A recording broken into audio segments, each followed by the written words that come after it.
Selamat pagi.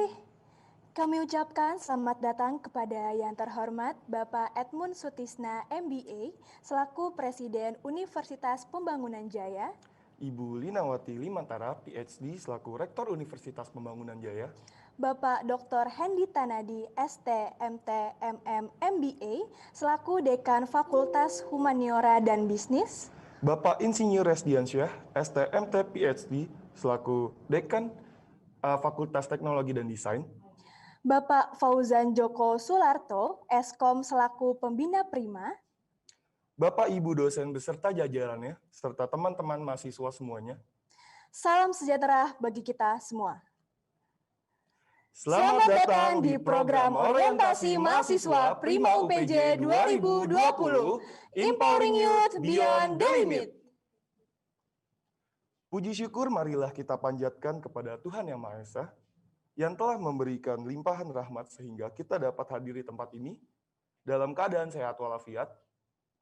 Sebelumnya, perkenalkan saya Ade Noviani, mahasiswi dari Program Studi Ilmu Komunikasi Angkatan 2018 dan rekan saya Daniel Ananda Yahya dari Program Ilmu Komunikasi Angkatan 2018 selaku MC yang akan memandu acara pada pagi hari ini.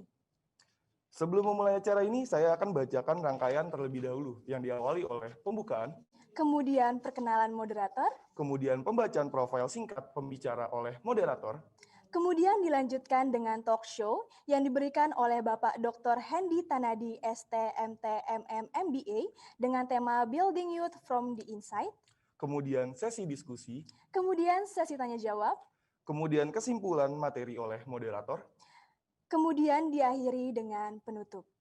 Acara pertama akan kami mulai dengan pembukaan. Dengan ini mari kita buka acara Program Orientasi Mahasiswa Prima UPJ 2020, Empowering Youth Beyond the Limit. Pada hari ini akan ada seminar dengan tema Building Youth from the Inside dengan pembicara Bapak Dr. Hendi Tanadi, STMT, MMMBA, yang merupakan Dekan Fakultas Humaniora dan Bisnis, yang dipandu oleh Mbak Jen L. Pietra, MPSI Psikolog, selaku moderator. Berikutnya, kami akan memperkenalkan moderator dalam seminar kali ini. Mari kita sambut Mbak Jen L. Pietra, MPSI Psikolog. Beliau merupakan dosen dari program studi psikologi nih, teman-teman. Untuk itu, langsung aja kita panggil Mbak Jen. Kepada Mbak Jen, kami persilahkan.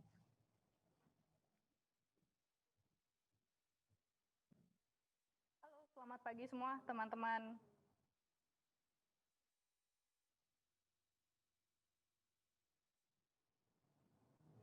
Halo, selamat pagi semua teman-teman maba. Perkenalkan, nama saya Mbak Jane. Kalian bisa mengambil saya Mbak Jane. Saya adalah dosen dari Prodi Psikologi. Hari ini seperti yang tadi sudah dijelaskan oleh MC, kita akan ada seminar online dengan tema Building Youth from the Inside dengan pembicara atau narasumber Dr. Hendi Tanadi, ST, MT, MM, MBA. Nah, kalau dilihat titelnya sangat panjang ya, kita kenalan dulu. Boleh silahkan ditampilkan slide-nya. Kita kenalan dulu. Pak Hendi Tanadi ini dengan usianya yang masih sangat muda, memiliki gelar yang cukup panjang ya teman-teman. Nanti kita akan dengar sharingnya dari Pak Hendi, gimana sih menjadi anak muda yang berprestasi. Oke, Pak Hendi meraih gelar sarjana teknik industri dari Universitas Bina Nusantara, kemudian magister teknik dari UPH, lalu MM dan MBA dari Institut Bisnis Nusantara juga, dan MBA dari Philippine School of Business Administration Manila. Kemudian meraih gelar Doktor Manajemen dari Universitas Persada Indonesia, YAI. Insinyur Insinyur Teknik Industri dari BINUS University, dan juga IPM atau Insinyur Profesional Madya, Persatuan Insinyur Indonesia. Nah, riwayat pekerjaannya Pak Hendi ini juga sangat banyak. Pak Hendi sangat berpengalaman ya. Sebelumnya pernah bekerja sebagai Production Planning Inventory Control di PT Mangga Bina Persada, Balikpapan. Lalu ada segudang pengalaman-pengalaman beliau dari industri, bidang industri. Nah, selanjutnya setelah bekerja di bidang industri, Pak Hendi saat ini juga lebih banyak berkecimpung dalam dunia akademis. Gitu. Pernah menjadi kepala laboratorium teknik industri di Universitas Bunda Mulia, pernah menjadi Research Department Manager juga di Universitas Bunda Mulia juga, dan saat ini Pak Hendy menjabat sebagai Dekan Fakultas Humaniora dan Bisnis Universitas Pembangunan Jaya. Tanpa menunggu waktu yang lama, sekarang mari kita sambut Pak Hendy Tanadi. Halo Bu Jen. Halo Pak, silakan duduk Pak, mari kita ngobrol-ngobrol. Oke, nah tadi setelah perkenalan, saya memperkenalkan Pak Hendy dengan segudang prestasi dan juga gelar yang sudah Bapak raih di usia yang sangat muda. Mungkin sekarang saatnya kita ngobrol-ngobrol nih sama Maba, dan Pak Hendy bisa memberikan materi-materi dulu nih untuk para teman-teman Maba. Dipersilakan Pak Hendy. Terima kasih Bu Jen. Sebaiknya saya duduk atau berdiri nih? Terserah Pak. Berdiri aja ya? Berdiri boleh, duduk juga boleh. Supaya dekat dengan slide. Ya, selamat pagi semuanya. Salam sejahtera untuk kita semua. Assalamualaikum warahmatullahi wabarakatuh. Om Swastiastu, Salam, Namo Buddhaya, Salam Kebajikan. Senang sekali saya bertemu dengan rekan-rekan mahasiswa baru tahun akademik 2020-2021 pagi hari ini. Ya, sesuai dengan topik kita hari ini, ya, kita akan membahas tentang building youth from the inside. Nah, tapi sebelumnya, ya, rekan-rekan, sebelum saya mulai masuk ke dalam slide materi, nanti setelah pemaparan akan ada sesi tanya jawab dan diskusi. Ya, saat sesi tanya jawab, saya akan melemparkan kuis ya ke teman-teman sekalian. Bukan berupa pertanyaan, ya, tapi berupa pernyataan. Ya, apa tujuan hidup teman-teman? Ya, apa yang jadi target rekan-rekan sekalian 4 tahun dan 10 tahun dari sekarang? Ya, nah, dan apa yang teman-teman sudah persiapkan atau akan persiapkan untuk mencapai target tersebut? Ya, ada 2 buku yang saya pernah tulis, ya, satu terbit tahun 2017. Satu terbit 2018. Nah, 2 buku ini akan jadi door prize nanti untuk pernyataan yang terbaik. Jadi bukan pertanyaan ya, karena pertanyaan terbaik itu sudah biasa gitu, sudah lazim. Pernyataan yang terbaik. Ya, ini berlaku untuk semua mahasiswa FHB dan FTD. Ya, jadi meskipun judul bukunya ini manajemen sumber daya manusia, ya, lalu psikologi industri, tapi ini untuk semua, gitu ya. Ada 2 buku. Nah, oke, saya masuk ke dalam topik kita pada pagi hari ini, ya. Kita akan membahas building youth from the inside. Ya, kita akan membahas tentang youth, tentang pemuda, teman-teman. Ya, saya tidak membahas jutaan pemuda yang ada di Indonesia. Ya, saya membahas pemuda-pemuda yang hari ini mengikuti Prima sebagai mahasiswa baru di UPJ. Ya, pemuda-pemuda yang akan meraih, ya, cita-cita dan masa depannya dimulai dari kampus Universitas Pembangunan Jaya. Ya, pemuda apa sih? Pemuda seperti apa yang akan kita bangun? Ya, pemuda yang setidak-tidaknya dia tahu apa tujuan hidupnya. Ya, dia tahu bagaimana atau apa yang akan dia lakukan untuk mencapai tujuan hidupnya. Nah, oleh karena itu, ya, saya akan mengajak teman-teman untuk tahu dulu, ya, seperti apa sih karakteristik teman-teman sekalian yang masuk ke dalam generasi Z gitu ya, yang lahir tahun 98 sampai 2010 ya. Teman-teman harus kenali dulu. Nah, yang pertama, generasi Z adalah generasi yang cenderung punya ambisi besar untuk sukses. Ya, sejak teman-teman lahir sudah banyak melihat, ya, contoh profil, ya, contoh sosok, ya, yang di usia muda sudah sukses, sudah masuk ke dalam top 100 orang terkaya, baik di Indonesia ataupun di dunia. Ya, nah, jadi generasi Z itu sudah banyak melihat contoh-contoh, wah, dia bisa sukses, bisa kaya di usia muda. Itu membuat generasi Z punya ambisi yang besar untuk sukses. Ya, generasi Z juga berperilaku instan. Ya, karena sejak lahir sudah lewat zamannya teknologi analog dan lain sebagainya. Ya, saya masuk ke generasi milenial, rekan-rekan. Saya masih sempat untuk mendengarkan lagu harus memutar laserdisc gitu yang diameternya besar ya. Saya sempat melalui transisi dari pager, handphone ya, 2 warna dan terus sampai sekarang gitu ya. Nah, lalu generasi Z juga ingin mendapat pengakuan biasanya ya, ingin terlihat tampil ya, ingin panggung gitu ya. Ingin dipuji ya oleh rekan-rekannya. Ya, generasi Z cenderung percaya diri dan suka kebebasan. Ya, kebebasan seperti apa sih yang dimaksud? Kebebasan berpendapat, ya, kebebasan bertanya, ya, kebebasan berdebat, ya, berdiskusi. Jadi cenderung suka dengan kebebasan. Ya, tapi poin positif yang sangat menonjol dari generasi Z adalah kemampuan ICT, gitu ya. Jadi rekan-rekan ya sebagai pemuda zaman now ya generasi Z sudah dihadapkan pada banyak dan cepat sekali perubahan teknologi ya, baik itu teknologi informasi ataupun teknologi komunikasi. Gitu ya. Nah, itu adalah modal kuat dan modal dasar yang teman-teman miliki. Nah, teman-teman ya, kita tidak bisa menutup mata dan menutup diri. Bahwa kita dihadapkan pada tantangan ya, apalagi pada masa pandemi ini, atau saya duduk aja ya, karena ternyata nggak kelihatan di sini.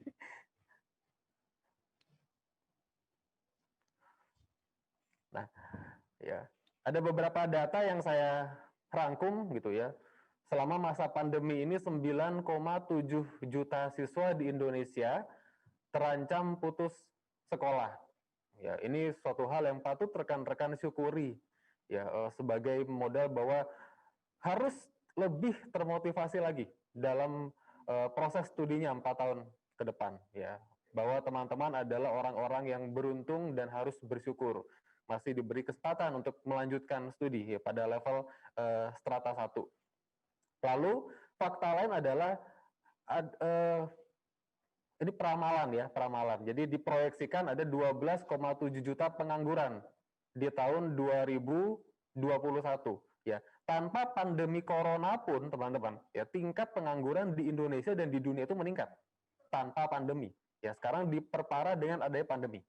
Nah, ini adalah tantangan ya, bagaimana teman-teman harus meningkatkan kompetensi dan kapasitas selama 4 tahun ini sebelum terjun ke dunia industri atau ke dunia kerja. Ya, lalu 40% pertumbuhan ekonomi digital. Ya, jadi ketika banyak industri manufaktur yang turun, ya, yang lesu seperti itu, yang mulai merumahkan karyawan dan lain sebagainya, ternyata industri digital itu sedang memainkan peran penting, teman-teman. Ya, kalau sebelumnya ada yang bilang industri pariwisata sedang prospek seperti itu, ya, karena kenyataannya sekarang dihajar juga oleh pandemi COVID gitu ya. Tapi industri digital trennya terus membaik. Ya, ini juga harus dicermati ya oleh teman-teman. Ya. Nah, fakta lain yang menarik adalah dalam kurun waktu 2019 kuartal ketiga ya sampai 2020 kuartal kedua sekarang ini, jumlah investasi asing yang masuk ke Indonesia itu meningkat sebanyak 400% plus minus, teman-teman. Itu artinya apa? Artinya dunia internasional tengah percaya dengan iklim Indonesia yang kondusif dalam menjaga sustainability bisnisnya. Ya, ini juga merupakan peluang ya, tapi tetap saya tulisnya tantangan di sini supaya lebih seru gitu ya. Tapi ini peluang, teman-teman.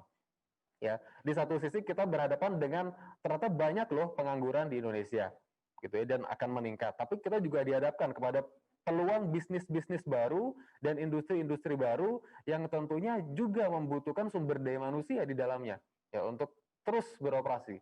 Nah, lalu teman-teman, ini studi pribadi ini ya. Saat ini ya untuk kriteria minimal IPK ya diterima di perusahaan nasional rata-rata adalah 3,00. Ya, dulu waktu saya lulus kuliah S1 pertama kali tahun 2009 itu masih sekitar 2,5, 2,75 gitu ya. Sekarang 3,00. Ini kriteria minimal, teman-teman. Ya, minimal. Untuk diterima di perusahaan multinasional ya, IPK minimal adalah sekitar 3,25.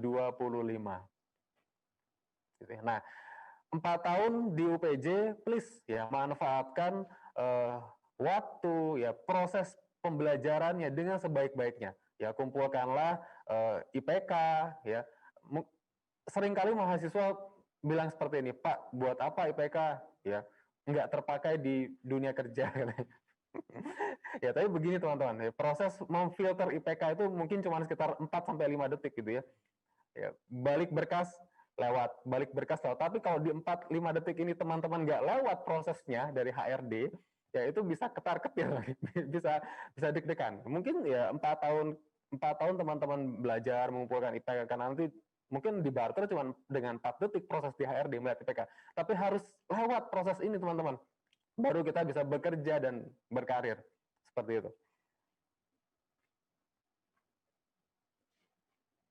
Nah, saya masuk ke dalam setup your future ya. Tadi terkait dengan pemuda seperti apa sih yang harus dibangun. Ya. Setidak-tidaknya ya adalah pemuda yang sudah mulai merencanakan dan merancang masa depannya. Ya. Mulailah merencanakan dan merancang masa depan dengan bermimpi. Ya. Mimpi yang dimaksud di sini adalah impian. Ya, impian. Kalau mimpi ya tentunya ada ketika kita tidur ya, dan bisa positif bisa negatif. Ya mimpi dikejar setan misalnya, ya atau mimpi diputusin pacar seperti itu ya. Dan hasil dari mimpi ya bisa kita ingin kejar ya, bisa kita ingin lupakan. Tapi kalau impian, teman-teman sambil nyetir di jalan ya, sambil hangout bareng teman, impian itu selalu ada. Ya, bangunlah impian setinggi-tingginya teman-teman, dan impian itu pasti positif. Ya, yang akan menggiring teman-teman untuk berusaha mengupayakan segala cara ya mencapai impiannya teman-teman masing-masing. Nah, di sini ada 2 tokoh ya yang banyak sekali quotes-nya yang sangat inspirasional terkait dengan bahwa kesuksesan itu dimulai dari mimpi. Ya, salah satu quotes dari Walt Disney yang saya sukai adalah dia bilang begini, ya, if you can dream, you can do it. Ya, jadi setidaknya mulailah masa depan dimulai dari impian. Ya, jadi bukan bermimpi ya, impian. Nah, selanjutnya adalah tentukan apa yang jadi goalnya. Ya, di sini kita nggak bicara tentang goal jangka panjang 30 tahun ke depan gitu ya. Tidak, teman-teman. Ya, sesuai dengan tadi di awal ya saya akan tantang teman-teman untuk berikan 2 pernyataan tentang apa sih goal teman-teman ya di 4 tahun kemudian dan 10 tahun kemudian. Tentukan goalnya setidaknya 4 tahun kemudian. Nah, goalnya juga harus jelas ya. Pak, saya ingin hidup bahagia. Ya, saya ingin hidup sejahtera. Itu masih terlalu abstrak, teman-teman. Ya, yang jelas. IPK minimal 3, lulus 3,5 tahun. Gitu ya. Waktu lulus jumlah tabungan minimal 3 juta misalnya. Jelas. Ya. Punya relasi di ring 1 ya. Ring 1 itu artinya yang mungkin menyertakan teman-teman di dalam kesuksesannya nanti. Ya. Mungkin sekarang sambil noleh-noleh siapa ya teman saya seangkatan di prodinya masing-masing. Ya, ketika nanti dia sudah jadi orang sukses, jadi pebisnis ya, sudah mencapai posisi tertentu di perusahaan, dia akan menyertakan teman-teman di dalam kesuksesannya ya. Minimal saya harus punya 10 teman yang bisa menyertakan saya dalam network-nya seperti itu. Ya. Bikin goal yang clear, teman-teman. Karena apa? Karena ketika goal-nya clear, terdefinisi dengan jelas, ya teman-teman bisa mulai ya start dengan lebih cepat ya, seperti ilustrasi MotoGP berikut. Ya, ketika di sesi sebelum kompetisi ada yang paling cepat ya, tentu saat kompetisi dia ada di garis terdepan gitu ya. Jangan terlambat panas, teman-teman. Ya. Mungkin sekarang kita melewati proses perkuliahan harus secara online ya. Teman-teman jadi kurang merasakan atmosfer berkompetisi di dalam kelas. Tentu berbeda dengan ketika momennya offline ya. di dalam kelas bisa melihat, oh siapa sih teman yang menonjol, siapa sih teman yang kira-kira punya kemampuan akademik yang baik gitu. Tapi please teman-teman jangan terlambat panas ya.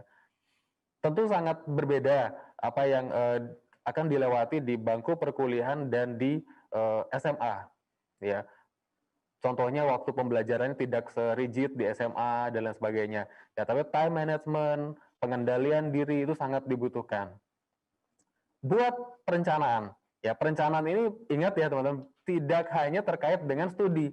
Ya, ini kalau saya sejak kuliah saya sudah memfokuskan diri bahwa saya harus jadi orang yang balance, harus sama baiknya antara pendidikan, karir, relationship. Ini relationship bukan cuma sama pacar ya, tapi bisa sama keluarga gitu. Sebelumnya ketika SMA misalnya cuek sama orang tua, ya sudah punya dunianya sendiri. Nah, mulai bangun relationship. Ya, jadi saya sudah berikhtiar, ya saya harus balance di 4 poin ini, teman-teman. Ya, nah mulai rencanakan, ya target teman-teman apa terkait dengan studi, terkait dengan finansial, ya terkait dengan hubungan, ya dengan teman, dengan keluarga, ya. Dan yang terakhir adalah tentang keyakinan teman-teman masing-masing. Lakukan dengan fokus, ya. Tentunya banyak sekali distraksinya, ya. Ketika mau belajar, ada yang ngajakin hangout, ya. Please harus cepat-cepat kembali ke dalam fokus, ya. Ada di sini yang fokusnya minum boba dulu Pak, baru fokus, ya. Cepat-cepat beli boba. Yang penting teman-teman kembali ke dalam fokus. Harus fokus dan harus ambisius teman-teman. Ya, kalau saya ingin sesuatu ya teman-teman, kalau saya tuh ingin sesuatu, ingin cepat-cepat lulus kuliah misalnya, itu saya note di dalam handphone, saya jadiin wallpaper, atau kalau perlu ditulis di kertas, taruh di sebelah foto istri misalnya. Jadi buka dompet, foto istri, foto target, sama-sama baiknya gitu ya. Itu ambisius. Dipikirkan siang dan malam, bagaimana saya harus mencapai ini, gitu ya. Jadi setiap saat nggak ada yang nepok-nepokin pantat teman-teman, kita berasa dipanas-panasin gitu di belakang. Ya harus tercapai gitu. Fokus dan ambisius. Dan yang terakhir adalah lakukan evaluasi teman-teman. Ya, please lakukan evaluasi. Karena bisa jadi program ya atau aktivitas yang teman-teman lakukan dalam mencapai target tersebut belum tepat. Ya, atau sudah baik tapi belum optimal ya. Lakukan evaluasi. Nah, di sini juga saya akan bahas ya 10 core skills yang dibutuhkan oleh dunia industri saat ini, teman-teman. Ya. Wah, Pak, masih lama. 4 tahun lagi saya baru lulus. Kenapa di briefingnya sekarang? Percaya deh, teman-teman ya. 4 tahun ini sangat singkat sekali. Ya, di sini banyak kakak-kakak panitia dari angkatan 2018, dari angkatan 2017. Cepat sekali kan ya kuliah di UPJ. Seperti baru kemarin ikut Prima ya. Sekarang sudah harus sebentar lagi mempersiapkan skripsi, KP gitu ya. Proses perkuliahan cepat sekali teman-teman. Ya. Nah, dari 10 skills ini ya ada 3 skills yang sangat dominan. Ya, dari berbagai riset 3 skills ini dibutuhkan oleh industri, prioritas. Ya, yang pertama adalah kompleks problem solving, leadership, dan efektif komunikasi. Ya, komunikasi yang efektif. Jadilah pemuda ya yang punya kemampuan menyelesaikan masalah dengan baik. Ya, bangunlah growth mindset, teman-teman. Jangan fix mindset. Ya, ketika di SMA dulu mungkin wah, Pak, saya demam panggung. Ketika ditodong Bu Guru maju ke depan buat presentasi atau buat storytelling, wah udah gemeteran. Ya, itu fix mindset, teman-teman. Ya. Please, di S1 ini, bangunlah pikiran-pikiran growth mindset, teman-teman. Ya, saya bisa kok, saya bisa. Ya, oh ini cuma kolam renang kok, teman-teman. Sebelum nanti terjun ke dunia kerja yang benar-benar lautan gitu ya. Ini cuma kolam renang. Ya, menyeburlah sebanyak-banyaknya, gitu ya. Dan sedalam-dalamnya, ya. Toh nggak diganggu ikan dan lain sebagainya. Ya, nggak ada paus, nggak ada hiu gitu. Nanti di dunia kerja hal-hal seperti ini sudah sulit. Ada kompetisi, ya, ada sikut-sikutan, ada politik dan lain sebagainya. Nah, bangunlah growth mindset ya, supaya teman-teman punya kemampuan dalam kompleks problem solving. Lalu apa leadership? Ya, leadership di sini bukan berarti harus jadi pemimpin, harus jadi bos. Ya. Wah, Pak, ketua HIMA cuma 1 orang misalnya. Ya, ketua BEM cuma 1 orang. Artinya peluang saya membangun leadership sedikit dong, minim. Tidak seperti itu, teman-teman. Ya, kemampuan leadership dimulai dari memimpin diri teman-teman terlebih dahulu. Ya, apa sih karakteristik seorang leader? Ya, track historinya baik, ya, pengalamannya baik, ya, tegas, ya. Wah, tegas kepada siapa, Pak? Saya belum punya karyawan. Tegas kepada diri sendiri. Ya, tegas kepada diri sendiri.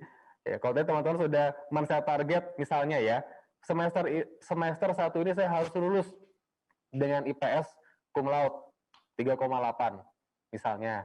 Ya. Wah, tapi pencapaiannya 3,79, Pak. Ya, lakukan evaluasi, teman-teman. Harus tegas kepada diri sendiri. Ya, kita bisa lembek ke sekitar kita, toleransi kita bisa besar ke sesama kita, tapi ke diri kita sendiri kita harus keras. Ya, kita harus tegas. Yang terakhir adalah efektif komunikasi. Ya, teman-teman boleh percaya atau tidak, ya ada 3 poin penting di dalam efektif komunikasi. Ya, vokal, verbal, visual. Ini yang anak ilmu komunikasi pasti tahu nih, ya, vokal, verbal, visual. Nah, dari banyak sekali riset, ya, yang terakhir ini teman-teman, visual, ya ini 55% paling mempengaruhi efektif komunikasi. Ya, jadi teman-teman tuh belum mulai ngomong gitu ya, belum mulai presentasi, tapi teman-teman sudah punya visual yang saya nggak bilang ganteng atau cantik ya, tapi rapi ya, nggak kelihatan kucel gitu ya, klinis gitu. Itu sudah punya daya jual tersendiri, teman-teman. Ya, bangunlah vokal, verbal, dan visual. Nah, ini yang terakhir, ya. Jadilah mahasiswa yang aktif dan aktivis, ya. Saya selalu sampaikan ini di setiap kali prima, baik di student session ataupun di parents session, ya. Please, teman-teman, jadilah aktif dan aktivis, ya. Aktif itu merujuk kepada kemampuan teman-teman dalam hal akademik. Ya, jadilah mahasiswa yang aktif. Jangan terlalu pasif, jangan justru menghindari kegiatan-kegiatan akademik di kampus. Jangan, teman-teman, sayang. Ya, buatlah pencapaian-pencapaian akademik selama 4 tahun ini. Sedangkan apa itu aktivis? Ya, di UPJ ini banyak sekali, teman-teman, sarana untuk memperkaya kemampuan soft skill. Ya, baik itu lewat HIMA, ya, himpunan mahasiswa, ya, unit kegiatan kemahasiswaan, dan lain sebagainya. Ya, terjunlah di kedua-duanya, teman-teman. Ya, karena ternyata dari banyak skill tadi yang disampaikan di World Economic Forum, ya 10 skill di sana adalah terkait dengan soft skill, ya. Bangun juga. Jadi selain mengejar IPK, bangun juga soft skill. Ya, jadilah mahasiswa yang aktif, itu artinya penuh pencapaian terkait akademik, IPK-nya baik. Jadilah aktivis juga, ya, yang punya jejaring banyak, aktif di berbagai unit kegiatan dan himpunan. Ya, jadi teman-teman baik secara akademik, baik secara soft skill. Ya, itu adalah 2 modal yang sangat membantu teman-teman nanti. Ya, sebagai pemuda Indonesia, mahasiswa di Universitas Pembangunan Jaya dalam mencapai, ya, future-nya teman-teman masing-masing. Nah, saya ingin mengutip apa yang disampaikan oleh Jack Ma, ya, tentang apa sih yang harus teman-teman lakukan pada setiap kategori usia di sini. Ya, saya hanya fokus kepada usia di bawah 20 dan usia di atas 60. Ya, usia di bawah 20 menurut Jack Ma, ya, yang tadinya adalah guru bahasa Inggris gitu ya. Ketika teman-teman di bawah 20 tahun, fokuslah belajar aja, teman-teman. Belajar aja. Ya, di sini belajarnya bukan belajar mata pelajaran, mata kuliah gitu ya, teman. Belajar membangun kewirausahaan, ya, belajar berbisnis, itu juga belajar. Sambil kuliah, sambil berbisnis, sambil kuliah, sambil berwirausaha, itu juga belajar. Fokuslah kepada belajar. Ya, nanti ketika di atas 60 tahun, silakan enjoy your life. Ya, seringkali saya menemukan paradigma berpikir generasi Z itu terbalik, teman-teman. Ya, yang di atas 60 tahun masih belajar. Ya, masih produktif gitu. Tapi yang di bawah 20 tahun enjoy your life, terlalu enjoy. Ya, jangan teman-teman, ya. Please fokus on your study 4 tahun ini. Ya. Sekali lagi selamat datang sebagai mahasiswa baru di Universitas Pembangunan Jaya. Ya, tadi saya diminta untuk memperkenalkan diri, saya lupa, mohon maaf ya. Sehari-harinya saya dosen di program studi manajemen. Saya mengampu mata kuliah manajemen operasi, manajemen sains, ya, dan pengenalan bisnis dan manajemen. Nah, ya, mahasiswa semester 1 manajemen di sini nanti akan ada yang ketemu dengan saya nih. Di mata kuliah pengenalan bisnis dan manajemen. Ya, mungkin setelah sesi sharing pagi ini, teman-teman akan lebih banyak ketemu dengan kaprodi, dengan dosen-dosen, dengan dosen PA gitu ya. Ya, biasanya sih ketika sudah mulai kuliah ketemu dengan dekan itu sudah apa ya, sudah jarang ya Bu Jen ya. Ketemu aja nanti pas yudisium ya. Nah, saya nggak mau komunikasi kita terputus, teman-teman. Ya, di sini saya tinggalkan nomor handphone saya ini aktif WhatsApp ya. Pertanyaan apapun terkait dengan proses belajar mengajar silakan bisa di chat ke nomor ini. Lalu ada email UPJ. Ya, lalu teman-teman saya yakin ya di sini 99,999% ya punya Instagram ya. Silakan kita bisa berkomunikasi lewat Instagram, saling follow ya. Kalau saya belum follow back bisa di bot dikirimkan ke WhatsApp, Pak Hendy tolong dong di bot. Terus saya follow balik. Ya, sekian sharing dari saya. Terima kasih. Kalau ada pertanyaan silakan. Ya. Silakan Bu Jen, monggo. Oke, terima kasih banyak Pak Hendy atas pemaparannya yang sangat luar biasa. Untuk teman-teman maba, buat tadi sudah diberikan informasi oleh Pak Hendy ya. Jadi jangan sungkan untuk follow Instagram, ada juga kontak personalnya, tapi hanya untuk yang penting-penting aja Pak, khususnya perkuliahan, bukan yang belajar mengajar gitu ya. Jadi silakan di follow-follow gitu ya. Nah, tadi saya mau mempersilakan minum, tapi mohon maaf mungkin bukan boba Pak. Tapi tetap semangat kita gitu. Oke, saya ingin mengingatkan untuk teman-teman maba tadi sudah diberikan link JLP ya. Jadi bisa dicek di kolom chat Zoom. Silakan teman-teman maba untuk akses. Tadi kalau sudah ada pesan dari Pak Hendy terkait dengan apa sih pernyataan ya Pak ya? Pernyataan apa yang akan dibayangkan 10 tahun 5 tahun ke depan gitu ya. Jadi silakan teman-teman akses terlebih dahulu linknya.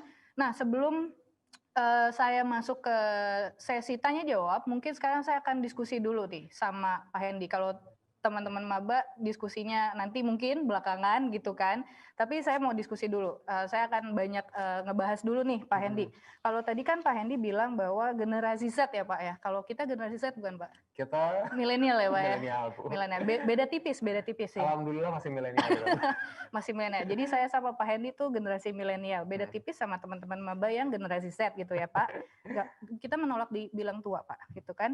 Nah, generasi Z ini kan tadi Pak Hendy bilang ada 5 karakteristik. Ada ambisi, ada instan gitu ya, karena terlahir di tengah majunya teknologi.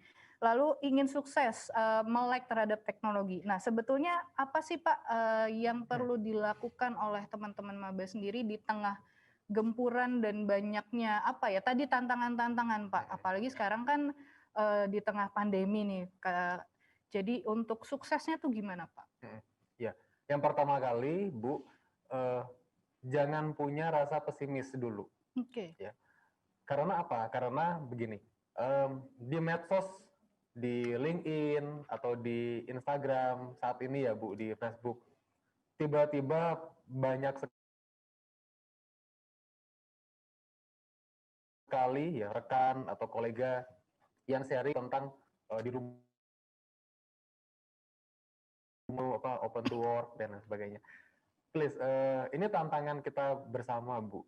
Dan ini benar-benar bikin khawatir dan depresi ya mahasiswa kita. Nah, tidak hanya mahasiswa yang baru di wisuda, tapi tentu mahasiswa baru.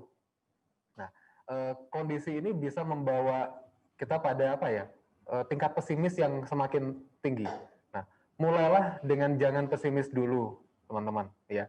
Karena data-data yang tadi saya sampaikan pun, dia di satu sisi ternyata banyak industri yang nggak bisa menahan dampak ekonomi dari pandemi, ya. Tapi ternyata ada industri-industri lain yang meskipun terpengaruh, ya, tapi tetap bisa beroperasi, bisa sustain, dan bahkan banyak loh aliran investasi yang masuk ke Indonesia untuk industri-industri tertentu. Nah, ini adalah peluang yang harus dimanfaatkan dan digarap oleh teman-teman. Ya. Nah, yang ketiga adalah tadi set up your future. Ya. Karena begini Bu Jen, saya tuh ada data ya, di Indonesia ini 70% orang bekerja tidak sesuai dengan bidang kuliahnya. Betul, Pak. Gitu ya Bu ya. Lulusan, saya punya satu mahasiswa ilmu komunikasi, Bu. Saat ini bekerja di lantai produksi pabrik semen, bayangin. Itu jauh ya, Pak? Jauh. Jauh. Itu sudah jauh lah dari bidang kuliahnya seperti itu. Nah, dengan kita cepat-cepat dalam set up your future, kita jadi tahu apa sih yang harus kita lakukan sekarang ini. Ya, karena dengan kita tahu kita akan jadi apa, kita tentu akan mempelajari apa sih kriteria-kriteria yang dibutuhkan untuk jadi itu. Nah, dan kita tahu apa sih yang harus kita perjuangkan dari sekarang. Misalnya, ya, sebagai mahasiswa baru, set up your future saya adalah entrepreneur. Ya. Nah, tentunya IPK meskipun penting, tapi jadi bukan segala-galanya buat saya. Saya lebih butuh network, ya, lebih butuh kemampuan mempresentasikan, communication skill gitu. Nah, sambil terus mengejar IPK dan berkuliah sebaik-baiknya, saya sambil juga memperbanyak jejaring. Ya, tentunya saya milih-milih jejaring kalau ingin jadi entrepreneur, Bu. Gitu ya. Akan kelihatan lah yang mana sih teman-teman yang baik ya, yang bisa diajak maju bersama, membangun ide bersama seperti itu. Ya, ada satu fakta yang menarik, dari 100 orang terkaya di dunia, ya 30% di antara mereka itu kaya bersama teman-teman kuliahnya. Itu menarik. Ya, seperti pendiri Google, Facebook kaya bersama teman-teman. Artinya apa, teman-teman? Teman-teman sekarang yang mungkin lagi melihat ke kanan ke kiri ya, teman-temannya yang lain di dalam Zoom gitu, mungkin jadi agak lebih susah. Tapi bisa jadi ya, teman-teman kamu itu nanti yang akan punya potensi besar loh, ya, dalam membentuk masa depan kamu. Ya, ketika butuh modal, ada yang modalin misalnya, atau ada yang mengajak ke dalam bisnisnya. Seperti itu, Bu Jen. Oke, berarti kata kuncinya jangan pesimis dulu gitu ya, Pak ya. Nah, kalau misalnya di tengah kalau misalnya tadi kan Pak Hendy sempat bilang bahwa kalau seandainya ada yang kerja tapi jurusannya tidak sesuai itu, Pak. Nah, kalau tiba-tiba di tengah jalan nih, Pak, aduh kayaknya saya tadinya masuk di manajemen tapi kok kayaknya saya lebih pengen ke broadcasting. Cuman agak sulit untuk pindah gitu. Nah, biasanya itu tips triknya gimana ya, Pak? Biar nggak pesimis, Pak. Biar nggak pesimis. Kalau tips dari saya, Bu, sebetulnya adalah karena passion itu kan sudah harus kita ketahui di bangku SMA ya, Bu ya. Dan idealnya adalah passion kita sama, sesuai dengan jurusan yang kita ambil. Ya, kecuali mungkin ada tuntutan dari orang tua dan lain sebagainya ya. Bagaimana Pak? Saya sudah kadung nyemplung. Terlanjur. Kadung nyemplung di teknik sipil misalnya. Ya. Tapi di pertengahan kuliah, kok saya pengen jadi news anchor ya? Nah, itu akan jadi double effort teman-teman. Tapi bukannya tidak mungkin ya. Karena ada salah satu pembaca berita terkenal di salah satu stasiun TV swasta lah gitu ya, Bu ya. Itu lulusnya teknik industri. Bukan dari broadcast dan lain sebagainya. Tapi harus double effort teman-teman. Ya, harus double effort, dan di UPJ ini ada juga loh unit-unit kegiatan mahasiswa yang bisa mendekatkan teman-teman dengan kemampuan-kemampuan yang mungkin berbeda jauh dengan yang diajarkan di prodinya masing-masing. Ya, misalnya, Pak, saat ini sekarang saya kuliah di arsitektur, ya. Tapi saya melihat papa saya sukses dari saham. Misalnya ini ada Bu, ya, jadi saya punya teman, anaknya itu kedokteran, lulus kedokteran dengan IPK cum laude dari salah satu PTN, tapi akhirnya nggak jadi dokter, jadi investor saham. Jadi investor saham. Nah, di UPJ kita punya laboratorium pasar modal, teman-teman. Ya, bisa belajar banyak tentang saham, ya, tentang mengorganisasikannya, ya, dari senior-senior yang bekerja, ya, yang memberikan waktunya, yang aktif terlibat, ya, di dalam kelompok pasar modal, seperti itu.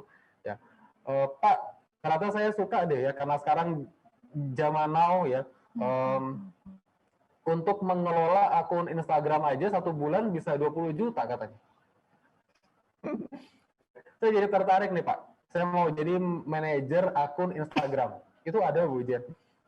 Luar biasa, Pak. Di email saya udah ada tiga proposal. Pak, bersedia nggak akun fakultas kita kelola gitu? Ya, dan dikasih kenal, wah, mahal juga ya. Ngelola akun Instagram fakultas mahal juga. Kenapa nggak mahasiswa kita sendiri aja gitu? Nah, di UPJ kita juga punya lab broadcast, teman-teman. Ya, di sana ada unit kegiatan UPJ Live, yang itu bukan hanya diperuntukkan untuk mahasiswa ilmu komunikasi, ya, tapi 10 prodi di UPJ bisa mendaftar dan bisa terlibat aktif di dalam UPJ Live. Ya, bagaimana Pak, saya nggak punya kemampuan sebagai fotografer misalnya, ya, saya nggak punya kemampuan video editing, nggak masalah, teman-teman. Ya, karena di sana sudah ada laborannya yang akan mengajarkan, yang akan sharing ilmu, ya, untuk teman-teman. Ya, saya sekarang di akuntansi, Pak, tapi saya ingin loh punya kemampuan video editing. Silakan, ya, di unit kegiatan UPJ Live itu bisa, itu sangat mungkin.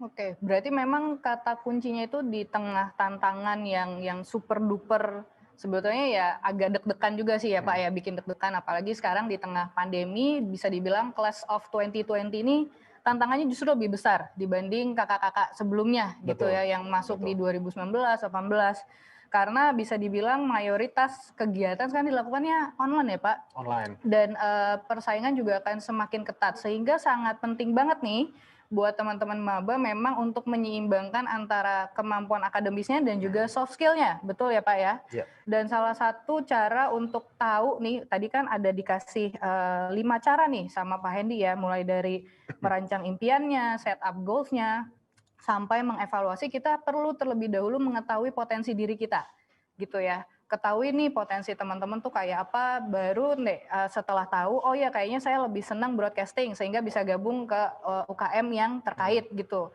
Nah, satu lagi nih, mungkin sebelum kita masuk ke sesi tanya jawab, kayaknya sudah ada beberapa pertanyaan yang masuk.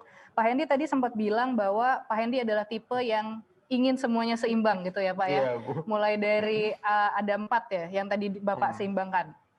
Boleh nggak Pak di-share tips dan triknya buat teman-teman maba nih biar semuanya seimbang Pak? Tadi Bapak menarik, Pak Hendy sempat bilang kita harus tegas dan keras sama diri sendiri. Karena itu sebenarnya benar, apalagi kalau sekarang kuliah online nggak ada yang ngawasin.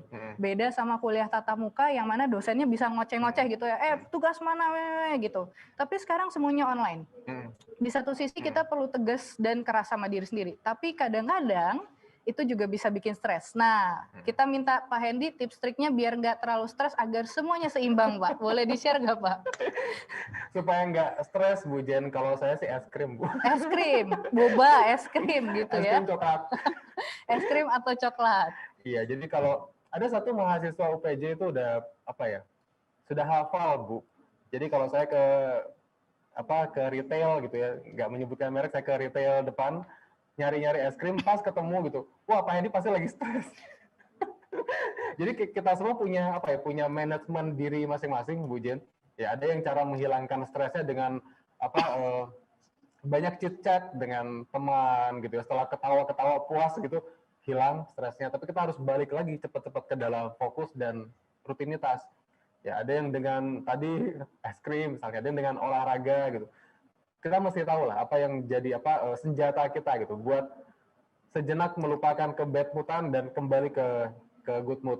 Nah, memang Bu, kalau menyeimbangkan tujuan, ya itu ada seni tersendiri Bu. Jadi itu bisa 3 SKS. Oh, 3 SKS loh teman-teman. Ya, tapi dari awal kuliah saya sudah punya prinsip ya bahwa saya harus mengejar semuanya sama baiknya seperti itu.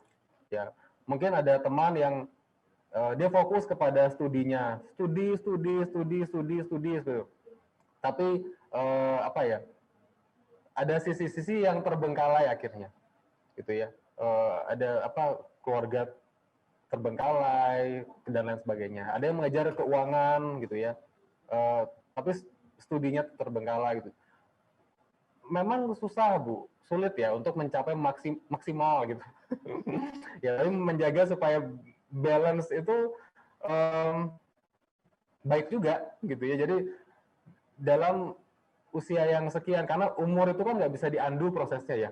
Ketika teman-teman nanti sudah lulus dari UPJ sekitar umur 21, 22 atau 23 ini mungkin, wah baru merasa menyesal. Tahu begini ya, sebaiknya IPK saya sekian ya. Tahu begini gitu. Dan proses itu nggak bisa diandu, nggak bisa dikontrol satu. Nah, lakukanlah dengan sebaik-baiknya ya. Ada teman yang fokus mengejar karir dan studi. Ya, sampai usia tertentu baru menyadari, wah kok teman-temannya yang lain sudah berkeluarga dan sebagainya, kok dia belum gitu. Jadi tapi nggak salah juga karena setiap orang punya fokusnya masing-masing. Masing-masing tuh ya. Oke, berarti memang kita harus tahu dulu nih tujuan dan impian kita mau apa, kita harus kenali potensi diri kita seperti apa, baru semuanya mulai di-manage gitu ya Pak ya, sesuai dengan kemampuan kita juga dan tujuan kita. Yang pasti tidak boleh berhenti bermimpi, impian, dan terus mengevaluasi. Oke, sekarang kita masuk ke sesi tanya-jawab. Sudah ada beberapa pertanyaan yang masuk, mungkin boleh ditampilkan dulu. Oke, pertanyaan pertama dari Nur Hayani, bagaimana cara terbaik untuk kita sebagai generasi Z memulai investasi, Pak Hendy? Berat nih pertanyaannya. Berat. Nih. Ini pertanyaan di manajemen keuangan. Mungkin anak manajemen ini. Ya, Nur Hayani dari Prodi. Prodinya nggak ketahuan iya. Ini. Iya. Saya coba menjawab Bu, tapi saya nggak masuk ke teknisnya ya, Nur Hayani ya. Ini 1 semester nih pelajaran. Begini, sebagai pemuda, karena konteksnya kita ngomong pemuda ya, membangun pemuda. Bagaimana Pak cara terbaik kita sebagai generasi Z untuk memulai investasi? Ya, kalau memang kamu bagian dari future kamu adalah investasi, ya cara terbaiknya apa? Lakukan sedini mungkin. Ya, saya belum punya 1 miliar, saya belum punya 100 juta. Itu juga Nur Hayani bisa pelajari ya, bisa pelajari bahwa kategori-kategori investasi itu tidak melulu besar nominalnya ya, tapi juga ada nominal-nominal yang kecil. Saya nggak bisa menjelaskan lebih jauh, panjang ya Pak ya, karena teknis sekali ya terkait investasi. Nah, tapi kalau Nur ini ingin tahu lebih banyak, tadi saya sudah tinggalkan nomor WhatsApp ya. Bikin janjian sama saya di FHB, kita ketemu ngobrol ya tentang investasi. Oke. Berarti memang karena untuk memulai proses investasi juga bisa dibilang prosesnya cukup rumit ya Pak ya gitu, kompleks, banyak yang harus dipertimbangkan, belum lagi risiko dan lain sebagainya. Karena pertanyaannya bukan kapan Bu, kalau kapan sekarang. Kalau kapan sekarang gitu ya Pak ya. Bagaimana? Cara terbaik Pak. Bagaimana? Ini teknis gitu ya. Sangat teknis. Mungkin saya harus menjelaskan aplikasinya, bermain di pasar modal. Ya, lalu peer-to-peer lending sekarang yang lagi booming gitu, lalu ada deposito berjangkau gitu. Tapi jadi terlalu teknis kan Bu. Jadi. Oke, nah untuk kalau misalnya masih penasaran, tadi Pak Hendy juga sudah share kontaknya, silahkan janjian gitu ya. Oke, boleh ke pertanyaan berikutnya, ada dari Ifat Dwi Ananto. Pertanyaannya adalah bagaimana cara mahasiswa dapat membangun bisnis tanpa meninggalkan akademik dan organisasi? Ya, terima kasih Ifat Dwi Ananto, pertanyaannya baik sekali ya. Salah satu poin positif kita belajar di tengah pandemi ini adalah memang kita punya peluang untuk membangun bisnis sambil terus berkuliah. Ya, pada proses perkuliahan offline ya, kita akan dihadapkan dengan jumlah SKS yang mengharuskan kita datang ke kampus. Ya, misalnya satu SKS kalau di manajemen itu kalau nggak salah sekitar 18-17 SKS. Nah, Ifat harus datang ke kampus ya, masuk ke dalam kelas, mengerjakan tugas. Ya, itu pun dengan aturan begitu ya. Mungkin masing-masing dosen punya aturannya masing-masing. Ya, misalnya pakaiannya harus kemeja seperti itu. Ya, belajar di tengah pandemi dengan kondisi offline itu sangat-sangat memungkinkan. Ya, sangat-sangat memungkinkan.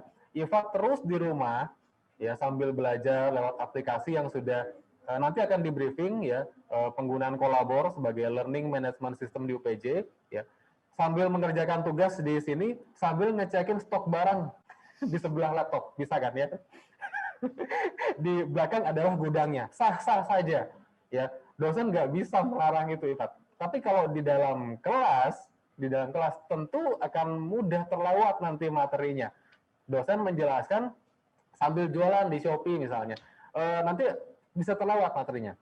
Ya, karena sekarang ini kita sedang melewati proses belajar mengajar, setidak-tidaknya menurut Mas Menteri sampai Desember 2020 ya kita masih akan belajar daring ya, kita tunggu bagaimana kebijakan selanjutnya ya, tapi di momen sampai Desember ini peluang yang tepat ya untuk kita belajar sambil berbisnis ya, karena proses belajar mengajar online ya itu enggak harus selesai hari itu juga Bu Jen istilahnya ya.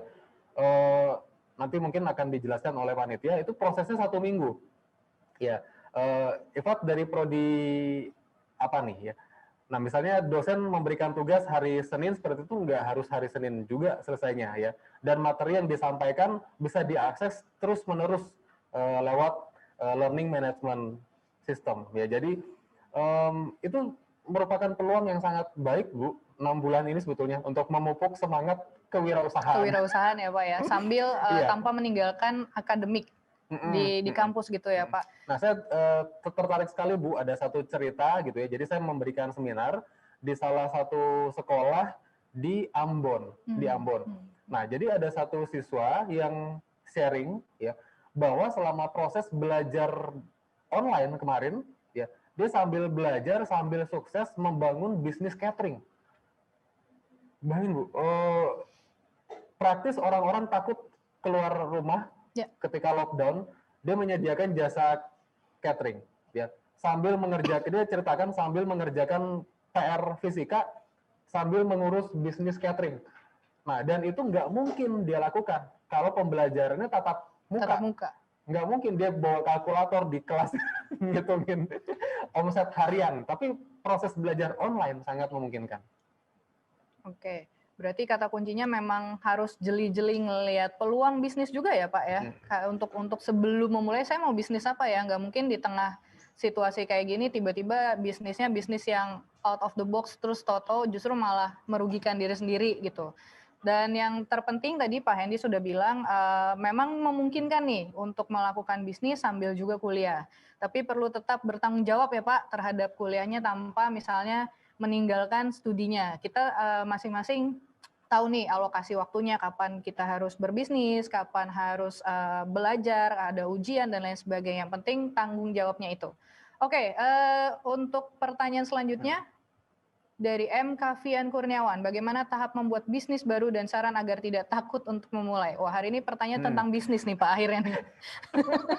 Investasi, bisnis. Ya, saya suka Bu, ini pertanyaan sudah pertanyaan yang menjurus sebetulnya. Menjurus. Ya.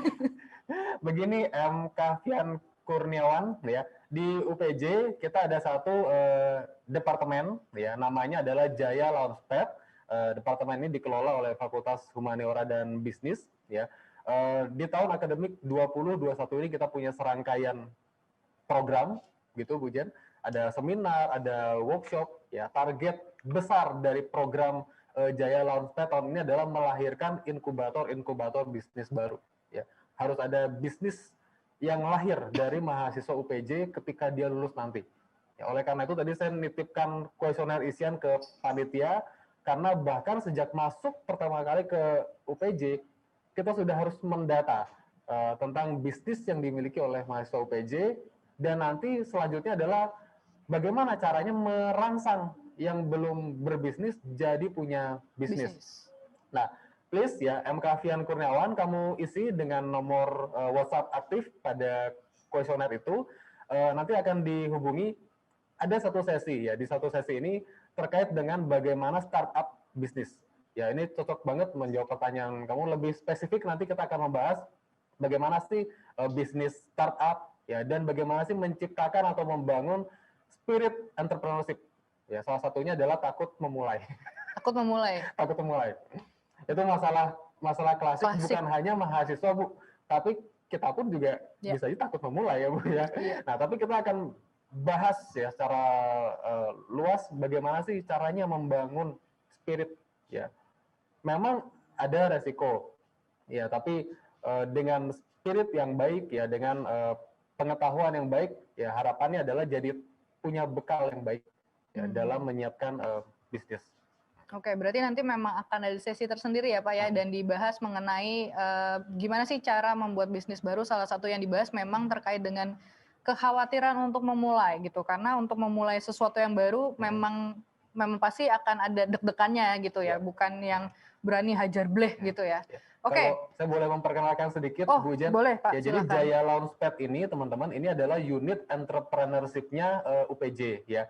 Nah, akan lebih fokus dan akan lebih lebih valuable nanti dengan mengikuti serangkaian program-program dari JAP. Ya. Nah, saya cuma minta satu teman-teman ya, nomor WhatsApp yang dicatatkan ke dalam kuesioner online, please ya, nomor WhatsApp yang aktif sehingga nanti bisa terinformasikan informasi-informasi dari Jaya Launchpad gitu ya. Nah, yang terdekat ini di bulan Oktober, Bu, Jaya Launchpad, FHB dan UITM Malaysia, kita akan bikin internasional web seminar. Salah satunya membahas tentang ini, tantangan entrepreneur sekarang ini di Malaysia dan Indonesia di tengah pandemi. Oke, berarti jangan lupa dicatat tuh ya, teman-teman yang tertarik dengan entrepreneurship di bulan Oktober ya Pak ya, ada international seminar, jangan dilewatkan. Oke, kita bisa ke next question dari Patricia Casey Prabandari. Cara paling efektif dan berpengaruh untuk generasi Z dalam meningkatkan minat dan ambisi dalam berwirausaha, Pak. Ya, terima kasih Patricia Casey Prabandari. Ya. Bagaimana sih cara paling efektif dan berpengaruh? Waduh, udah berat seperti nih. Judul skrip ya. Dan berpengaruh untuk generasi Z dalam meningkatkan minat dan ambisi dalam berwirausaha. Begini Patricia, ini pertanyaannya sangat baik dan menarik sekali nih. Ya, momen pandemi bukan tanpa kita sadari, Bu, ini sudah merupakan fakta. Ya, momen pandemi ternyata banyak memutus rantai mata pencaharian orang. Ya, nah tapi dari data yang terbaru gitu ya, jumlah entrepreneurship di Indonesia juga meningkat. Selama pandemi. Ya, jadi banyak yang di PHK, kesana sini mencari pekerjaan baru, tidak menemukan, kemudian bikin bisnis sendiri, dan tidak sedikit juga yang kemudian sukses. Ya, nah Patris ya, saya nggak tahu Patris dari jurusan apa ya, tapi setiap program studi di UPJ itu punya hubungan yang erat dengan semangat kewirausahaan ya. Jadi itu bukan cuma punyanya manajemen misalnya atau punyanya akuntansi ya. Dari prodi DKV, dari prodi desain produk pun bisa melahirkan karya-karya entrepreneurship ya sesuai dengan natur prodinya masing-masing. Ya, bagaimana sih caranya supaya kita efektif? Yang pertama, ya Patris mesti tahu apa sih yang dibutuhkan oleh seorang entrepreneur. Ya. Entrepreneur itu bukan cuma butuh spirit, Bu. Siap, berani atas resikonya. Enggak, Bu. Modal. Enggak. Ternyata harus juga mengerti tentang pembukuan.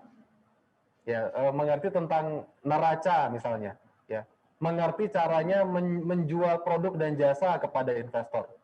Ya, mengerti caranya mengurus perizinan. Ya, berurusan dengan Kementerian Hukum dan HAM. Ya, ketika kita mau menjaga paten atas merek dan judul produk atau apa nama perusahaan kita gitu. Nah, hal-hal seperti itu Patris cicil mulai dari sekarang, ya. Dan itu tidak hanya bisa diakses di perkuliahan, Bu. Ya, meskipun di manajemen ada hukum bisnis gitu ya, yang akan mengajarkan kita seluk-beluk aspek hukum ya dari bisnis yang akan kita bangun. Tapi itu juga banyak sekali informasi-informasi terkait yang bisa diakses lewat internet. Nah, aspek-aspek itu sudah harus mulai dicicil oleh Patris. Ya sudah mulai harus mempelajari apa sih tantangannya, apa sih siapa sih pesaingnya gitu ya. Ini saya nggak berbicara nanti ketika lulus baru jadi bisnis ya, Patris ya. Ini sekarang pun gitu ya, sekarang pun Patris mau memulai sudah harus mulai mempersiapkan. Nah, seluk-beluk di bisnis ya. Kalau bisnis ini memerlukan material atau bahan baku, pelajari siapa sih vendornya ya. Di dalam bisnis juga ada hukum 100% material tidak boleh dari satu vendor. Nah, itu teknis jadinya. Itu juga harus dipelajari. Ya, lalu segmentasi pasar, mulai belajar tentang segmenting, targeting dan positioning produk dan jasa. Nah, dengan banyak tahu, harapannya apa? Harapannya itu jadi modal pengetahuan yang baik buat Patris. Ya, bukannya malah jadi takut ya Patris ya, karena seringkali mahasiswa begitu, Bu. Ketika semakin banyak tahu, semakin mundur gitu ya. Waduh, Pak, ternyata begini ya, ada aspek hukum dan lain sebagainya. Harus ke notaris gitu. Enggak, jadi itu justru harus jadi modal ya. Jadi persiapannya harus matang sebelum mulai melangkah. Oke, persiapannya memang harus matang sebelum mulai melangkah. Dan ini mungkin menjadi penyemangat juga untuk teman-teman dari Fakultas Teknik. Jadi kalau misalnya pembicaranya mungkin terkesannya bisnis lah, wirausaha, tapi percayalah bahwa entrepreneurship tidak hanya milik humaniora dan bisnis gitu ya. Teman-teman dari teknik juga bisa berbisnis karena kalau tadi Pak Hendy bercerita, sekarang ini semua juga bisa dibisnisin ya Pak. Dan paling menggeliat itu sebenarnya bisnis F&B. Karena nggak bisa dipungkirin bahwa food and beverage siapa sih yang nggak perlu gitu kan. Terus udah gitu ada pernak-pernik yang lucu-lucu gitu. Itu juga bisa dilihat menjadi peluang usaha atau bisnis gitu ya. Kalau tadi Pak Hendy juga bilang banyak aspek yang perlu dilihat Pak. Kalau misalnya dari psikologi sendiri, psikologi konsumen Pak. Itu kita juga perlu memahami gimana sih pasar nih minatnya kemana, karakteristik orang-orangnya kayak apa, itu juga bisa dipelajari dari situ gitu. Jadi memang banyak faktor atau banyak layer juga nih teman-teman. Jadi tidak hanya dari ekonomi atau manajemen, tapi faktor psikologi dan lain sebagainya itu juga pengaruh gitu ya. Dan sekali lagi bukannya untuk nakut-nakutin gitu ya Pak, bukannya untuk makin mundur, tapi untuk semakin semangat gitu. Ya, karena saya khawatir juga Bu Jan. Apa tuh Pak? Rekan-rekan mahasiswa baru ini apa ya, menarik banget Bu sebetulnya karena pertanyaan terkait dengan bisnis dan kewirausahaan. Iya, betul. Karena topik sharing kita hari kan tentang membangun pemuda gitu ya Bu ya. Betul, mungkin ingin berbisnis semua Pak yang masuk sini Pak. Amin. Amin. Oke, ada next question dari Muhammad Duha. Apa yang harus dilakukan seseorang yang ingin memulai suatu bisnis, tapi belum punya skill yang cukup, Pak? Ya, ini mirip-mirip dengan pertanyaannya Patris tadi, Bu, terkait dengan apa yang harus dilakukan, kemampuan, gitu. Nggak ada cara lain, Duha, ya. Satu-satunya langkah adalah mulai mempelajari apa sih yang perlu dipersiapkan untuk memulai bisnis, ya. Misalnya secara spirit, secara mental, Duha sudah siap, ya, siap dengan kerja kerasnya, siap dengan resiko keuangannya, ya, siap dengan resiko waktunya. Secara mental sudah berdamai lah dengan hal-hal tersebut, ya. Nah, tapi ada aspek-aspek lain yang harus Duha persiapkan, ya. Pak, saya skillnya belum punya, bisa dipelajari, ya. Tadi salah satu keuntungan generasi Z adalah dekat dengan teknologi dan informasi. Betul. Ya, Bu, ya. Betul. Sejak lahir sudah melihat Google. gitu. Kalau kita dulu masih ini Belum Bu ya, Pak, gamebot masih Pak. apa? Word-nya masih yang Lotus WYSIWYG itu ya Bu ya. Oh iya, Yang warnanya biru sama hitam kan. iya betul. Nggak ada warna lain. Nggak ada warna biru, lain. hitam, biru, hitam. Ketahuan Pak generasinya Pak. Nah, iya, salah satunya cuma mempelajari Bu, harus terjun langsung. Ya, sama sebetulnya dengan apa solusi yang tadi saya berikan buat Patris ya. Ternyata untuk entrepreneurship ini bukan terkait dengan mindset, bukan hanya spirit dan mental, tapi banyak aspek teknis yang harus kita bangun ya. Misalnya seperti bagaimana sih cara menghitung break even point? Ya, bagaimana sih saya bisa merencanakan kapan balik modal? Atau wah Pak, tapi kan setiap tahun inflasi di Indonesia sekitar 2-3%. Ya, kalau modalnya 1 juta setiap tahun untung 100.000, apakah artinya tahun ke-10 balik modal? Gitu ya Bu Jan ya.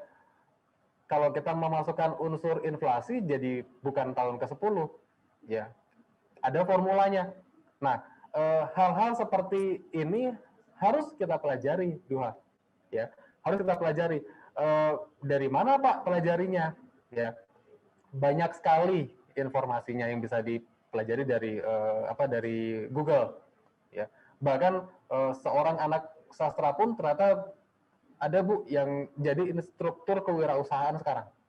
Ya, saya ingat sekali mahasiswa jurusan sastra Prancis gitu. Jadi instruktur kewirausahaan yang sangat populer di Indonesia. Ya, nah tapi ya itu satu-satunya cara adalah secepat-cepatnya terjun ke dalam seluk-beluk tentang tadi pertanyaannya bisnis, bagaimana cara berbisnis. Ya, itu sih Bu Jan. Secepat-cepatnya terjun dan menggali informasi sebanyak-banyaknya. Oke, secepat-cepatnya terjun dan menggali informasi sebanyak-banyaknya. Oke, kalau tadi masih ada keraguan untuk memulai dan lain sebagainya, nanti mungkin akan ada pembahasan di sesi khusus gitu ya Pak ya, terkait Bu. dengan membangun bisnis. Karena kalau misalnya di sini nggak cukup waktunya dan takutnya nanti menyimpang kemana-mana. Oke, ini ada jawaban dari pertanyaan yang tadi sudah dititipkan dari Safahania Azahra. Target saya 4 tahun ke depan lulus kuliah dan memiliki kerja dengan passion yang saya miliki. Target 10 tahun ke depan adalah ingin berinvestasi untuk bekal masa tua. Oke, berarti memang lagi lagi hot-hotnya nih berinvestasi, memiliki impian untuk investasi di masa tuanya. Oke, ini ada dari DKV, Ataya. Target 4 tahun ke depan adalah membuat animasi, video grafik, memperdalam ilmu mengenai dunia animasi karena cita-cita saya menjadi seorang animator. Target 10 tahun ke depan adalah membuat film animasi untuk generasi penerus bangsa yang memberikan kebahagiaan dan edukasi untuk anak-anak bangsa. Dan animasi yang saya buat bisa sampai ke luar negeri. Luar biasa sekali ini Pak, cita-cita dan harapannya. Ya. Di target 10 tahunnya untuk apa ya? Untuk masyarakat gitu ya, bukan untuk diri sendiri atau keluarga. Apalagi kalau misalnya kita ngomong soal dunia industri animasi, masih di Indonesia masih cukup kurang ya gitu. Jadi mungkin ini bisa menjadi pembaharu gitu dari mahasiswa lulusan UPJ gitu ya, berharap sekali. Nah, oke. Saat ini kita sudah sampai ke penghujung.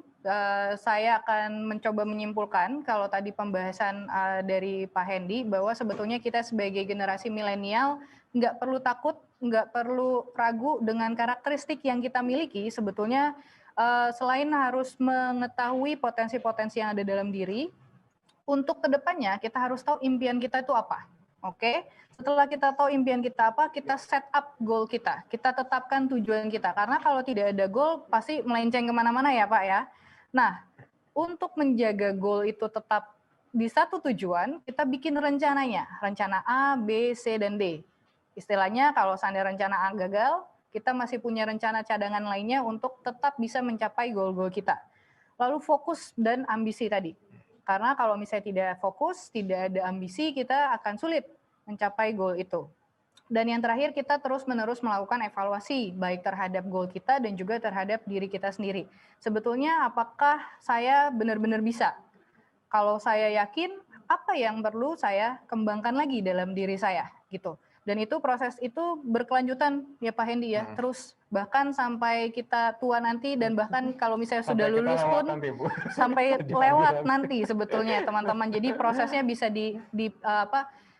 jangan dibayangkan bahwa prosesnya oh ya udah berarti hanya sampai di UPJ semester sekian aja gitu. Enggak ya teman-teman, bahwa ini adalah proses berkelanjutan dan sepanjang hidup. Oke, dan untuk menutup saya ingin minta wejangan dari Bapak Hendy untuk teman-teman maba Pak, untuk semangat terus Pak memasuki dunia baru, dunia perkuliahan. Boleh Pak diberikan kata-kata mutiara penutup mungkin Pak, kata-kata penutup. Iya, terima kasih Bu Jen. Yang terakhir singkat saja, begini teman-teman, saya tidak tahu ya bagaimana proses pendidikan teman-teman ya yang sudah dilewati dari SD, SMP, ya SMA sampai sekarang. Ya, ada yang melewati proses pembelajaran sebelumnya dengan baik, dengan seideal-idealnya. Ya, ada mungkin yang juara kelas dari SD, dari SMA, mungkin juara kelas. Ya, tapi untuk teman-teman ya yang melewati proses pembelajaran sebelum perkuliahan ini dengan ya yang penting lewat lah Pak, ya yang penting lolos lah gitu. Ketika teman-teman masih main-main di SD ya, masih ada SMP. Ya, ketika main-main dulu di SMP gitu Bu, melewati nggak ideal gitu ya. Masih ada SMA. Ya. Di SMA masih mungkin sering-sering hangout ya, waste time dengan teman-teman. Baik sih lulusnya, tapi belum ideal. Masih ada universitas. Tapi teman-teman ya, universitas ini adalah miniatur dunia kerja teman-teman. Ya, ini adalah sudah tahapan terakhir ya sebelum teman-teman mulai bekerja dan berkarir nanti untuk membangun masa depan teman-teman masing-masing. Ya, tadi Bu Jen sudah membrief ulang tentang tahapan-tahapan set up your future ya. Please teman-teman ya lakukan dengan fokus dan ambisius ya. Kenapa sih saya harus mention fokus dan ambisius di situ? Ya, jadi dimulai dari mimpi, ya, creating plan, dan seterusnya.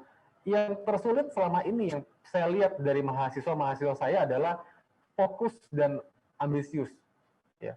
Ada yang fokus tapi flat, datar, terlalu realistis. Ya sudahlah, belum rezekinya. Oh jangan teman-teman, jangan.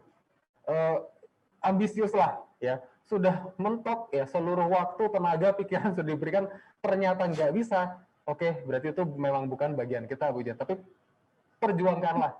Ya, saya senang tadi melihat dari Ilkom dan dari DKV tadi pernyataan ya tentang target 4 tahun dan 10 tahun ke depan. Ya, dibuatlah lebih rinci lagi teman-teman.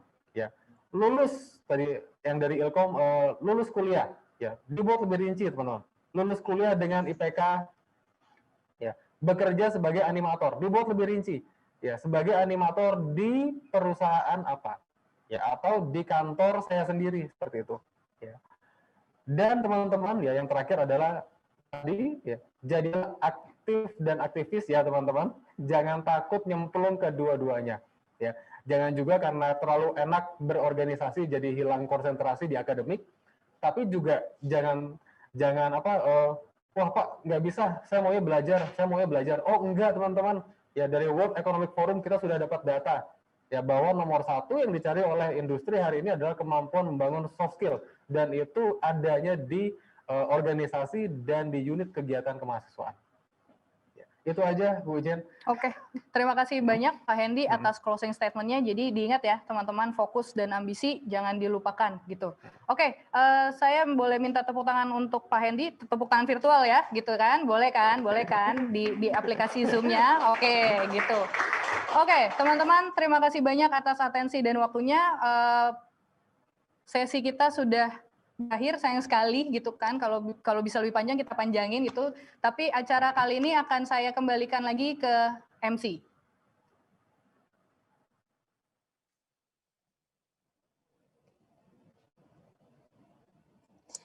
Terima kasih kepada Bapak Hendy atas pemaparan materi berkepemimpinannya dan juga Mbak Jen selaku moderator. Wah, Daniel, bermanfaat sekali ya topik yang diangkat pada seminar kali ini berbicara mengenai bisnis ya Daniel ya. Padahal Pak Hendy tadi mau ngebahasnya tentang kepemimpinan, tentang Iya, kreativitas. betul banget. Tapi ambisiusnya tuh ada tentang bisnis berwirausaha ya Daniel ya. Semoga dengan telah dipaparkannya pemahaman tadi nih, dapat memperkaya wawasan kita lagi ya, Dek. Mengenai kreativitas, kelebihan yang ada di diri kita lagi nih, Dek. Setuju banget Daniel. Nah, selanjutnya nih akan ada pemberian piagam penghargaan untuk moderator dan juga pembicara yang akan dilanjutkan dengan sesi foto bersama. Piagam penghargaan akan diberikan oleh Bapak Fauzan Joko Sularto Eskom selaku pembina Prima. Untuk itu kepada Bapak Fauzan kami persilahkan.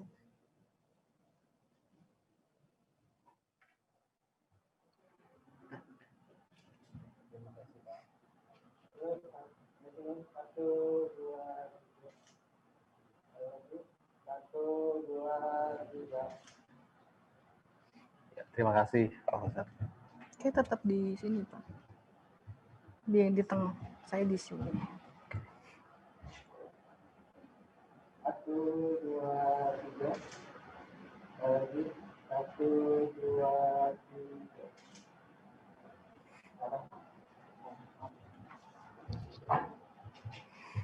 Kamera. 3, 2, 1. Sekali lagi. 3, 2, 1. Ya, makasih ya. Makasih Pak Fauzan. Ya, Makasih, Pak.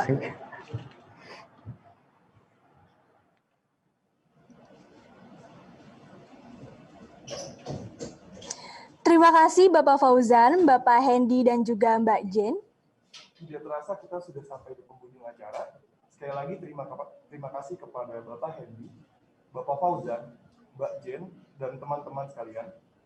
Untuk teman-teman mahasiswa, setelah ini kalian harus cek grup lain kalian ya, karena akan ada games yang kalian harus ikuti, serta akan ada pemberian tugas dan briefing untuk acara Prima selanjutnya yaitu Parents Day dan Student Session.